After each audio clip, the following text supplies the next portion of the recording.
Pinagahanap ng katawan ng yung pugot na ulo po na natagpuan sa gate ng Jolo Cathedral sa Sulu. Kinumpirma ng AFP Western Mindanao Command na ang pugot na ulo ay mula sa isa sa mga bihag ng Abu Sayyaf. Ayon sa West Mincom, pasado alas 8 kagabi nang matagpuan sa gate ng Jolo Cathedral ang isang pugot na ulo na pinaniniwalaang si Robert Hall, isang Canadian.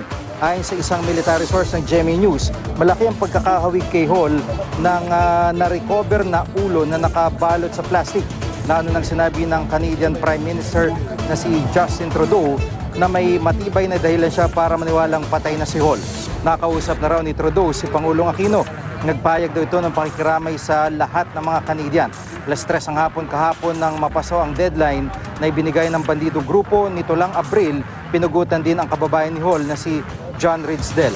Hawak pa ngayon ng Abu Sayyaf ang ilan pang bihag na dinukot sa Island Garden City of Samal noong September 2015. Nagpapatuloy rescue operation para sa kanila.